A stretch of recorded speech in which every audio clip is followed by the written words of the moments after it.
My out-of-work daughter-in-law just became an instant millionaire, $8 million from a winning lottery ticket. The very next day, she threw my son and me out of the house, sneering, "You're both dead weight now. I don't need you anymore." I couldn't help but let out a sharp, bitter laugh, the kind that cuts deeper than a knife. "Did you even bother to read the name on that ticket, darling? Stay with me until the very end, and tell me in the comments which city you're watching from." I never imagined that the sound of my own front door shutting would be the moment everything I thought I knew about my family would shatter. But there I was, standing outside the home I had lived in for 3 years, my suitcase sitting by my feet, staring at a door that suddenly felt like it belonged to strangers. "You heard me, Rena?" Marla's voice sliced through the cool evening like shards of glass. "Pack up and get out. Both of you." My son, Evan, stood frozen beside me, his face pale as fresh snow. Neither of us moved. The words felt unreal, as if she was speaking another language. "What are you saying, Marla?" Evan's voice cracked, the same way it had when he was a boy asking why his father had walked out on us. "This is our home." She laughed. Not the warm, sweet chuckle I remembered from the mornings I brought her coffee in bed, but a cold, jagged sound that didn't belong to the woman I thought I knew. "You're home," she said, holding up a slip of paper like it was a royal decree. "This little ticket just made me $8 million richer, Evan. Do you have any idea what that means?" My stomach dropped. I remembered her buying it at the gas station last Tuesday while I was filling up my car. She had been complaining about grocery money again, so I handed her a 20, like I had done more times than I could count. "It means I don't need either of you anymore." Her gaze locked on me, and the contempt in her eyes took the air from my lungs. "Especially you, old woman. Don't think I haven't noticed how you've looked at me all these years, like I'm some poor stray you decided to rescue." "Marla, enough," Evan said, stepping forward, hands trembling. "Mom's been there for us since day one. She sold her house so we could buy this place. She's been paying the mortgage, covering the bills, buying groceries." "Exactly." Marla's voice rose to a piercing shriek. "She's been pulling the strings. Controlling us with her money. Making sure we feel guilty and dependent. Well, guess what? I'm nobody's charity case anymore." "I never treated you like charity," I said softly, though my voice shook. "I helped because you're family." "Family?" She stepped so close I could see the black streaks of mascara running down her cheeks. "You want to know what I really think of you, Rena? You're a bitter old woman who couldn't stand seeing her son happy with anyone else. You moved in just to spy, to control, to make sure I never felt like this was my home." Each word was like a slap. I thought of the countless mornings I rose early to make her breakfast, of the afternoons spent babysitting her 2 kids from her previous relationship so she could rest, of the hours I'd sat in my car while she went to job interviews she clearly had no intention of pursuing. "That's not true," I said more firmly now, though my hands still trembled. "I moved in because you asked me to. You said you needed help with the children and the bills. I said whatever I had to say to get by." She screamed now, waving the lottery ticket in the air. "Do you think I wanted to rely on you? To have you watch my every move and judge me? I pretended to get along because I had to. But now? Now I'm free." Evan stared at her as if lightning had struck. "So you were faking this entire time? Oh, grow up, Evan." Her voice turned flat, icy. "Did you really think I enjoyed spending my days trapped in this house, listening to your mother's stories about her perfect past? Did you think I looked forward to those dinners where she would casually mention how I should try harder to find work?" "I never said that," I whispered, but a seed of doubt crept in. Had I made little comments without realizing? "You didn't have to say it. It was in every look, every sigh when you paid another bill, every time you volunteered to take the kids because you thought I wasn't doing enough." Something inside me cracked. Not my heart, but something deeper, older. "Marla, even if that's how you feel about Mom," Evan's voice was desperate now, "what about us? What about our marriage? Her expression shifted into something calculating and cold. What about it? You think I don't know you only married me because I was pregnant? That you felt trapped? Well, so did I, trapped with a man who runs to his mother for everything, and a woman who made me feel like a burden every single day. That's enough. My voice came out stronger than I expected. If you want us gone, fine. But don't twist the truth to justify stabbing us in the back. Betrayal? She narrowed her eyes. You want to talk about betrayal? How about the way you ran this house like a prison? How about the way you made me feel like a guest in my own home? This was never your home, I snapped before I could stop myself. I bought it. I paid for it. I've kept this place running while you made excuses not to work. Her lips curved into a smile of victory. And there it is, the real Rena. Counting every penny. You just proved my point. I felt like I was drowning. Every sacrifice I'd made was being painted as manipulation. Mom, Evan said quietly. The doubt in his eyes made my stomach sink. Don't look at me like that, I whispered. Please don't tell me you believe her. He opened his mouth, closed it, then opened it again. I don't know what to believe anymore. Those words finished what she had started. I stopped fighting.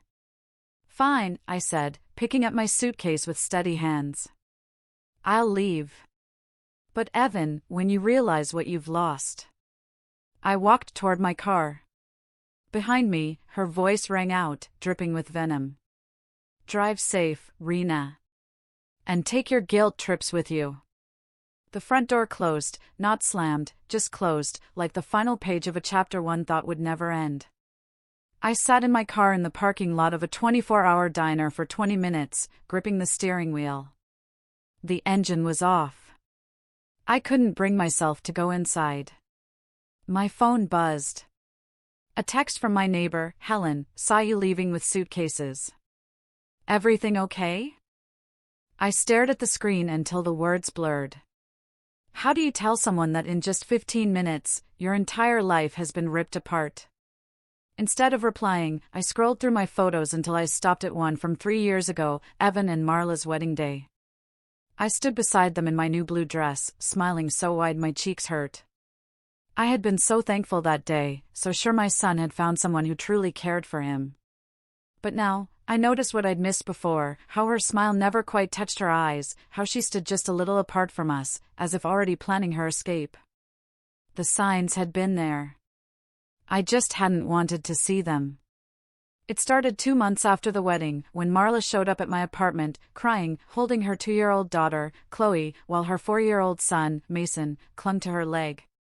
Rena, I'm so sorry to bother you, she had sobbed. My landlord's evicting me. I can't pay the rent, and I've got nowhere to go. Of course, I said, bringing her inside, making tea while the kids played with the toys I kept for visits. She explained she'd lost her retail job because they'd cut her hours, and with childcare costs so high, it didn't make sense to take another minimum wage position. I know it's a lot to ask, she said, looking small and fragile on my couch, but could we stay here just a few weeks? Just until I get back on my feet? A few weeks turned into 2 months. Evan started staying every night so he could be with his new family. My little one-bedroom became cramped, noisy, and tense. That's when Marla had her brilliant idea. It's not right, you being stuck in this shoebox of an apartment when you could have a proper home, Marla said one evening, her voice smooth and persuasive. With your savings and my solid credit, we could buy something beautiful, a real home for all of us. At the time, it seemed like the perfect solution. I'd been in that cramped little place for 5 years, ever since my divorce settlement had run dry. I had a nest egg from my job at the insurance office, enough to put down a sizable deposit. And the thought of owning a house again, a place where I could watch my grandchildren grow, was too tempting to resist. The one we found was perfect. For bedrooms, a sprawling backyard, a big kitchen where we could all gather for family meals. The mortgage was steep but doable with my salary. Marla swore she'd start working once the kids were settled into a good school. "This is going to be amazing," she said on move-in day, standing in the empty living room. "A brand new chapter for all of us." And at first, it was. I'd come home to find Marla cooking dinner, the kids bent over homework at the table, Evan relaxing after his shift at the warehouse. It felt like the family I'd always wanted but never quite had. But over time, little cracks started to form. Her job hunting became more of a performance than an actual effort. She'd sleep in until mid-morning, scroll endlessly on her phone claiming to be checking listings, and always had an excuse for why a particular job wouldn't work: wrong hours, poor pay, lack of flexibility for the kids. "It's harder than you think," she'd tell me whenever I gently encouraged her to be less picky. "You've had the same job for decades. You don't understand what it's like out there now." Eventually, I stopped bringing it up. I picked up overtime to cover the mounting expenses: groceries, utilities, school fees, clothes, sports gear. My paycheck seemed to shrink while the needs grew. Then came the emergencies. Mason needed new glasses. Chloe had an ear infection that required expensive antibiotics. The car broke down and needed repairs. Each crisis was urgent and unavoidable, and every time, I dipped into my savings. "I promise I'll pay you back," Marla would say earnestly, hugging me like I was a lifeline. She'd tell me what a blessing I was, what an extraordinary mother-in-law, a saint. I wanted to believe her. I needed to believe her. Those moments made me feel wanted again after years of feeling like a leftover from someone else's life. My mornings became my pride. I'd wake at 5:30 to make breakfast for everyone before work: scrambled eggs for Evan, pancakes for the kids, coffee with 2 sugars for Marla, who claimed mornings were her mortal enemy. I'd pack lunches, double-check homework, and still make it to the office on time. "You really don't have to do all this," she'd say, but she never offered to take over. And when I hinted she might handle breakfast occasionally, she'd remind me she was never a breakfast person and that the kids preferred my cooking anyway. Weekends were more of the same: grocery runs, laundry, cleaning. Marla would vanish for hours to decompress from the stress of job hunting, leaving me with the children while she returned with fresh nails or stories about meeting friends for coffee. "I need this," she'd explain. "If I don't take care of my mental health, how will I ever be able to focus on finding a job?" It always sounded reasonable. Everything she said sounded reasonable when she said it. Looking back, the moment that should have opened my eyes was last Christmas. I'd spent weeks preparing for the family party, shopping, decorating, cooking for a dozen people. Marla promised she'd help, but on the morning of the event, she stayed in bed, claiming she had a migraine. "I think it's stress," she murmured from under the covers. "You know how anxious these big gatherings make me." I did it all myself: the cooking, serving, cleaning, while she rested upstairs. Then, just as her sister complimented the meal, Marla suddenly appeared, looking fresh as though she'd spent the morning at a spa, and wrapped her arm around me. "Rena and I make the best team," she said warmly. I couldn't have done it without her. And I felt proud in that moment. Needed. Like I belonged. Now, sitting in my car behind a diner with everything I owned crammed into the backseat, I realized how perfectly she'd orchestrated it. Every crisis, every accident, every display of vulnerability had been a calculated move to keep me giving, to keep me feeling indispensable. The money wasn't the real wound. It was the fact that for 3 years, I'd been living in an illusion. Every family dinner, every smile, every moment I thought was genuine had been crafted to serve her needs. My phone buzzed.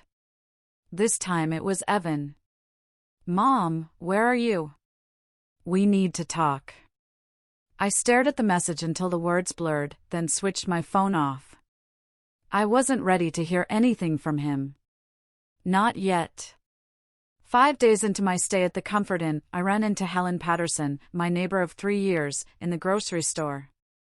Helen was the sort who knew everyone's business but somehow made it feel like friendly concern rather than meddling. Rena, she called, her voice carrying that careful tone people use when they're unsure if they're offering sympathy or congratulations. I heard about your good fortune. I froze in the cereal aisle, holding a box of oatmeal. My what? The lottery win, dear. Marla told everyone at the neighborhood meeting. 8 million. Can you imagine? She said you were so generous to give them the house and move to a nice hotel while you looked for a place better suited to your new lifestyle. The box slipped from my fingers and hit the floor. She said what? Oh, I hope I didn't ruin some surprise, Helen said, suddenly uneasy. She seemed so proud when she said you'd given them their independence now that money wasn't an issue. She said you were always putting family first. I felt my face drain of color. What exactly did she tell you? Helen fidgeted. That you'd won the lottery and gifted them the house so they'd finally feel like it was truly theirs. She was emotional about it, said she was so grateful for your generosity and that now everyone could be happy and independent. The store seemed to tilt around me. Marla hadn't just thrown me out, she'd rewritten the entire story, painting herself as the grateful daughter-in-law and me as the benevolent benefactor. She even said you were looking at condos in Florida, Helen added, her voice shrinking as she saw my expression. Said you'd always wanted to retire somewhere warm. I had never once mentioned Florida in my life. But it was exactly the sort of detail that would make her lies believable. Rena, are you feeling all right? You look pale. I picked up the oatmeal with shaking hands. I'm fine. Just tired. But I wasn't fine.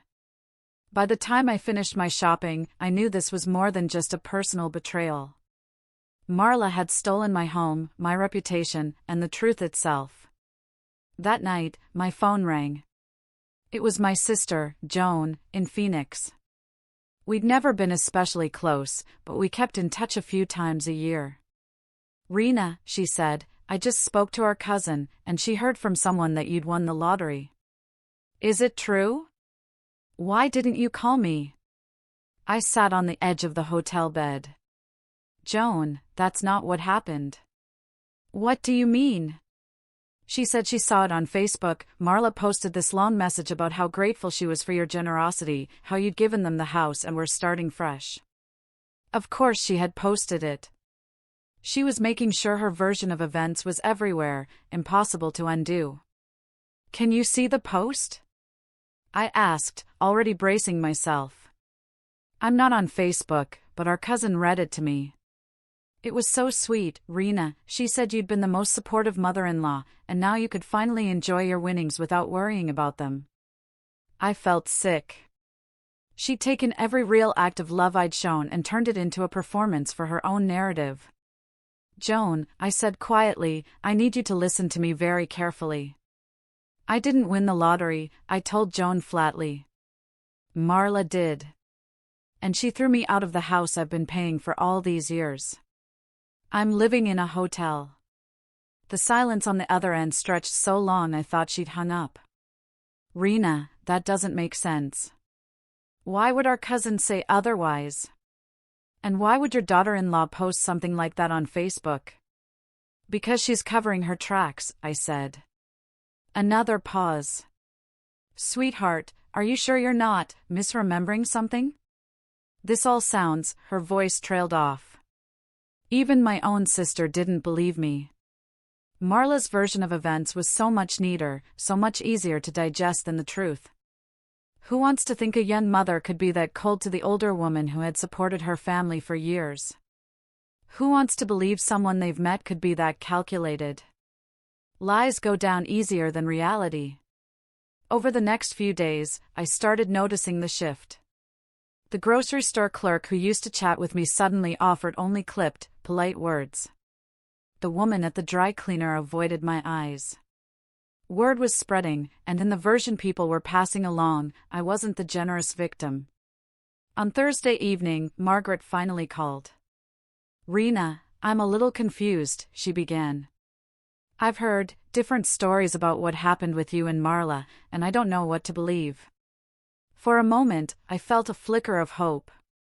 What exactly have you heard? Well, Marla came by yesterday asking for a small favor. She was crying, saying she felt awful about you moving out. She told me you'd been so generous with the lottery money, but that she and Evan wanted to be more independent. She said you were hurt because they didn't want you to help manage the money, and that you took it as rejection, when really they just wanted to prove they could handle things on their own. The hope drained out of me. Marla was even covering her bases with the neighbors who had seen me leave. She wanted them to interpret my distress as nothing more than bruised feelings from being gently asked to give them space. And what did you say to her? I asked. I told her I'd seen you with your suitcases and that you looked upset. That's when she started crying more, saying maybe they'd handled it badly but they'd just been so overwhelmed by the money and the attention. That they'd made a few poor choices. Margaret, I said quietly, I need you to hear me. I didn't win a thing. I paid for that house for 3 years. Marla hit the jackpot and kicked me out because she didn't need me anymore. There was a long silence. When she finally spoke, her voice was cautious, almost patronizing. That's a serious claim, Rena. Are you absolutely sure there hasn't been some kind of misunderstanding? There's no misunderstanding. She told me, word for word, what she thought of me and why she didn't need me anymore. But, why make up such a huge story about your generosity? Why not just say you'd had an argument? Because she knows the truth would make her look like a monster. But her version? Her version makes her look like the poor daughter-in-law fighting to be independent from a wealthy, overbearing mother-in-law. It's perfect. It explains why I'm in a hotel instead of a condo, why I look upset instead of overjoyed, why I left without saying goodbye to anyone. In her story, I was the controlling rich woman who couldn't let go. And people wanted to believe it, because it was easier. It was safer to assume this was just a family squabble that would work itself out than to admit someone they knew was capable of real cruelty. That night, lying in the hotel bed with traffic humming outside my window, the weight of it hit me. She hadn't just stolen my house or my money. She'd stolen my truth. She'd made it so that any attempt I made to set the record straight would sound bitter or unhinged. In her narrative, I was either the saintly benefactor who couldn't let go or the bitter old woman inventing lies about the sweet young mother who'd always appreciated my help. The worst part? I was starting to wonder if anyone would believe me, even if I found proof. Alone in that room, memories I'd been avoiding began to surface, clearer now than they had ever been. Losing everything had ripped away the filter I'd been using to look at my life, and I could finally see the patterns I'd missed. I thought back to the first time I met Marla. Evan had been nervous, fiddling with his fingers the way he had as a boy when he was afraid of disappointing me. "Mom, there's someone I want you to meet," he'd said at dinner in our usual restaurant. "Her name's Marla, and she's special." The way he'd said special should have told me everything. Not special like dazzling or extraordinary, but fragile. Something to be handled gently. When he brought her to my apartment a week later, I was struck by how young she seemed. She was 26, 8 years younger than Evan, but somehow she looked even younger. She stayed half a step behind him when they walked in, barely making eye contact when I introduced myself. "It's so nice to finally meet you, Mrs. Walters," she'd said softly. "Evan talks about you all the time." She wore a simple summer dress that looked secondhand, hands folded neatly in her lap. She asked for water instead of coffee, said she wasn't very hungry when I offered pizza. Everything about her radiated, "I don't want to be a burden." My heart went out to her instantly. Evan filled in the gaps while she sat quietly, occasionally nodding. She'd been a young mother, married the father of her children, only to discover he was abusive. She'd divorced him when the kids were little, struggled to make ends meet ever since, working when she could get childcare, moving from one small apartment to another. "She's been through a lot, Mom," Evan had said, looking at her like she was spun glass. "But she's the strongest person I know." I'd wanted to like her. I'd wanted to protect her. My son adored her, and she clearly had a rough life. But even then, something felt off, like her story was just a little too perfect. The struggling single mother, the abusive ex, the two sweet kids in need of stability. It was the kind of narrative that tugs at every maternal instinct. I pushed my doubts aside, telling myself I was overthinking. Maybe I was afraid of losing my place as the most important woman in Evan's life. The second time I saw her, she was completely different, confident, talkative, sharing opinions on the restaurant, the movie we saw afterward. She talked about her dreams, going back to school for interior design or early childhood education. "I just want to make something of myself," she said. "I want my kids to be proud of me." It was exactly what I'd want to hear from my son's girlfriend. She had ambition, a plan, drive. But that was the last time she ever spoke about those dreams. Once she moved in with Evan, once she got pregnant and they decided to marry, the talk of school and careers vanished. The engagement was a whirlwind.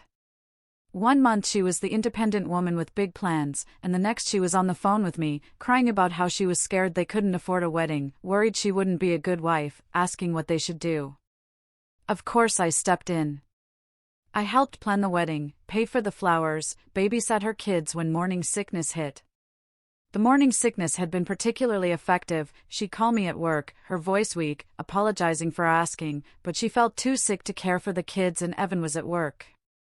I'd rush over during lunch breaks with soup, take the kids to the park, clean up while she rested. "You're like the mother I never had," she told me once, tears in her eyes. Those words meant the world to me. After my failed marriage, after years of feeling like I'd fallen short, having someone need me like that felt like redemption. And that was the trap. The cycle started early and quietly. She'd have a crisis, I'd fix it, she'd be grateful, and I'd feel like the most important person in her world. There was always a calm before the next emergency rolled in. Marla's car would conveniently break down the night before a supposed job interview. The babysitter would cancel just when she had something planned.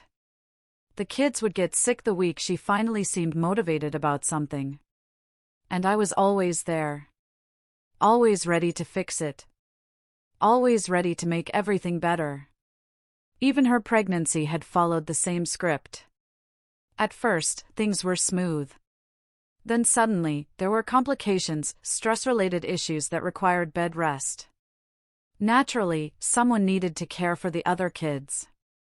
Someone had to manage the doctor's appointments and keep the pantry stocked. "I feel so guilty asking you to do this," she'd say softly. But she'd ask anyway. And I'd do it without hesitation, because what kind of person lets a pregnant woman with 2 small children fend for herself when they have the ability to help? The manipulation was so gentle, so wrapped in affection, that it felt like devotion, not exploitation. Every time I began to wonder if I was doing too much, she'd reveal another moment of vulnerability. She'd cry about how hard it was to be pregnant and manage 2 kids. She'd question whether Evan truly loved her or just felt trapped. She'd confess her fear of not being a good enough mother, of her children growing up unstable, just like she had. I'd always rush to reassure her. I'd tell her she wasn't alone, that she had family now, that I'd always be there for her. Looking back, I could see it clearly, how she'd studied my weaknesses and used them with precision. My fear of being irrelevant. My guilt over Evan's rough childhood after his father left. My deep need to feel useful, to be the kind of mother and grandmother who made a real difference. She'd given me exactly what I thought I wanted, a daughter who needed me, grandchildren who relied on me, and a chance to be the maternal figure I believed I was meant to be. But it was all an act. Every tear, every thank you, every crisis, carefully crafted to keep me giving more while she gave nothing. And the saddest part? I'd had countless opportunities to see the truth. The way she never followed through on anything that might make her more self-sufficient. The way her emergencies always lined up with moments I might have pulled back. The way she gradually isolated me from my own friends and commitments by creating constant demands on my time. I stopped having lunch with my coworkers because I was always rushing to help her. I gave up my book club because Wednesdays had become her standing help night. I canceled weekends away because she was overwhelmed and needed me. Slowly, she made herself the center of my life while ensuring I was just a resource in hers. Now, sitting in a hotel room with nothing but a suitcase and enough savings to last maybe 2 months, I understood the scope of the theft. She hadn't just taken my money, she'd taken 3 years of my life. My purpose. My trust in my own judgment. My ability to tell the difference between love and manipulation. And she'd done it so skillfully, she'd made me grateful for it. By the 3rd week in that hotel, I knew I couldn't put it off any longer. I had to go back to the house to get my tax documents. My accountant needed them for my retirement filing, and I couldn't afford delays. I drove past the house twice before parking. From the outside, nothing had changed. The flowers I planted last spring were blooming. The porch swing I'd found at a garage sale was still there. Marla answered the door in a silk robe I'd never seen, hairstyled, makeup flawless, even though it was barely 10 in the morning. "Rena," she said evenly, as if my appearance didn't surprise her. "What do you need?" "I'm here for my tax files, W-2s, investment statements. They're in the filing cabinet in my room." She stared at me for a moment, then stepped aside. "Make it quick. I have people coming over." The house felt foreign now. There was an expensive coffee machine on the counter, designer shopping bags littering the dining room table. Through the window, I saw a shiny new SUV in the driveway. "Nice car," I said, unable to hide the edge in my voice. "Evan needed reliable transportation for work," she replied without looking at me. Upstairs, the room I'd lived in for 3 years was stripped bare, not a single trace of me left. And the filing cabinet? Gone. "Where are my files?" I called down. "What files?" "My filing cabinet. All my financial records." "I don't know what you're talking about," she said, her tone light. There wasn't anything like that when I cleaned the room. That cabinet held 20 years of tax returns, bank statements, insurance records. You can't just throw something like that away. I didn't throw away anything of yours. Maybe you're confused about where you kept them. The panic was rising in my chest. Those documents weren't just paperwork, they were proof of everything I'd paid for, every bill I'd covered. "I want to look around," I said sharply. "They have to be here." No, her tone hardened. "You don't live here anymore. You can't just go through my house." "Your house?" The words came out like a slap. "I paid the mortgage on this place for 3 years. That was your choice," she said with a smirk. "No one forced you." In that moment, I saw her clearly, no vulnerability, no gratitude, just ice. "I need those documents," I said.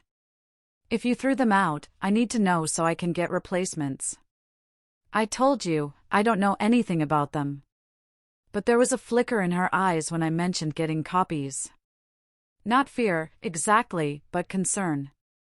"Fine," I said. "I'll have my lawyer request duplicates." Her expression tightened, just for a second. I left without another word, but I couldn't shake the feeling I was missing something. That night, I called my bank to start rebuilding my records. "Mrs. Walters," the representative said, "I see there's been some recent activity on your account. Do you want me to include the lottery deposit from last Tuesday?" My grip on the phone slipped. "I'm sorry, what deposit?" "A deposit of $47,000 on Tuesday, March 15th. The note says it's lottery winnings." My hand shook. "Can you tell me more about that?" "It's a direct deposit from the California State Lottery." "Would you like me to email the details?" "Yes." Right away. The email came within minutes. And when I opened it, everything fell into place. The $47,000 was the after-tax payout from a winning ticket purchased at Murphy's Gas on Elm Street, March 1st. The same day I'd handed Marla a $20 bill for gas while I pumped. But one detail made my breath catch: the purchase had been made with my debit card. That meant the ticket was legally mine. Yet she had claimed the $8 million jackpot. How? I called the lottery commission and finally got through to a representative. I need to verify a winning ticket, I said. I believe there was an error in the claim process. Of course. Can you give me the ticket number? I read it from the bank statement. I see the ticket here. It was claimed on March 20th by, the lottery rep paused, Marla Walters. Are you related to the claimant? She's my daughter-in-law, I said. But that ticket was purchased with my debit card, from my account. Do you have proof of that? Yes. The $20 came directly out of my account. I'm showing the ticket was purchased with a debit card ending in 78.42. Is that your card? Yes. That's unusual. Normally, whoever holds the ticket is considered the owner, regardless of how it was bought. But if you're saying it was purchased with your funds. She had permission to use my card for gas, I interrupted, but I never gave her permission to claim lottery winnings from a ticket she bought with my money. Ma'am, this sounds like a legal matter. The ticket was claimed in good faith, but if there's a dispute over ownership, you should speak with an attorney. When I hung up, I stared at the documents spread across my bed in the hotel. For the first time in weeks, despair loosened its grip. I felt something else, hope. Marla had made a mistake. She thought all that mattered was holding the ticket. But if I could prove it was purchased with my money and without my consent for that specific purchase, the law might be on my side. The $47,000 deposit in my account now made sense. The lottery commission had initially tried paying the winnings to the account tied to the card used. Somehow, she'd rerouted the big payout to herself. The next morning, I called attorneys until I found one who specialized in lottery disputes. Martin Greenberg's office was downtown, and he agreed to see me that same afternoon. This is interesting, he said after scanning the paperwork. The law's clear. If someone buys a ticket with funds belonging to another person, without permission for that specific purchase, the winnings belong to the person whose money was used. She had permission for gas, not lottery tickets, I said. Then you have a case. We'll need to prove she acted knowingly and claimed something that legally wasn't hers. For an hour, I told him everything, the mortgage payments, the bills, the endless emergencies. His expression sharpened. Mrs. Walters, he said finally, you may have more than a lottery case here. What you're describing is financial exploitation. Paired with this ticket issue, we could be looking at fraud charges. For the first time in a month, I smiled. How long do you think this will take? That depends on how badly she wants to avoid court. 3 weeks later, I sat in Martin's office as he called Marla's lawyer. This is Martin Greenberg for Rena Walters, he said into the speakerphone. Your client has property belonging to mine. The other lawyer's voice was clipped. My client has told Mrs. Walters she doesn't have anything of hers. That's odd, Martin replied smoothly. We have a court order to examine the filing cabinet removed from Mrs. Walters' room. The one your client claimed didn't exist. Silence. And we also have questions about a lottery ticket purchased with Mrs. Walters' debit card. Your client claimed the winnings. I'll speak to my client and call you back. Of course. But I should mention, we're prepared to file both civil and criminal charges. Lottery fraud is a felony. The call ended, and I felt a sharp, clean satisfaction I hadn't felt in years. He was right, the lawyer called back in under 2 hours. My client is willing to discuss a settlement. We met the following Friday. When Marla walked into the conference room, I barely recognized her. The silk robe glamour was gone. She looked older, drained, nervous. Evan was pale beside her. Martin began, Mrs. Walters has bank records proving the winning ticket was bought with her debit card. Your client claimed those winnings illegally. Marla's lawyer shifted in his seat. She had permission to use the card. For gas, Martin cut in. Not for gambling. He slid over a letter from the lottery commission confirming the initial payout had been directed to my account, only to be rerouted after Marla claimed an error. Her face fell. And that's not all, Martin continued. We've reviewed my client's finances for the past 3 years. She paid $247,000 in mortgage payments on a home she doesn't own, $18,000 in utilities, $31,000 in groceries, $12,000 in medical costs for children she's not legally responsible for. In total, $342,000 invested into your client's household. Marla began to cry, real tears this time, not the crocodile kind. I didn't know the ticket was legally hers, she whispered. You knew it was bought with her money, Martin said softly. And you still had her thrown out of the home she paid for. Evan finally spoke. Mom. I'm sorry. I didn't know. I swear. I met his eyes, saw guilt there, but I wasn't ready to forgive. Here's our offer, Martin said. Mrs. Walters will accept the full $8 million payout, minus taxes. In return, she won't press charges or demand repayment of the $342,000. Marla's lawyer nodded in relief. We're not done, Martin said. She also wants the house. Buy her out at market value or vacate. We can't buy her out without the lottery money, Marla said, voice breaking. Then you'll move. And, I added, I want my filing cabinet back. Every document. Marla swallowed hard. It's in the garage. I was afraid you'd find something showing I owed you. You do, I said evenly. But I'll call it even if you agree to these terms. An hour later, the deal was signed, the lottery money and deed to the house transferred to me. As they left, Evan hesitated. Mom, can we talk? Try again? No, I said quietly. He looked stunned. But I'm your son. You were. But you stood by and watched her throw me out, and you said nothing. 6 months later, I sat on my porch swing, watching the sunset paint the sky in gold and rose.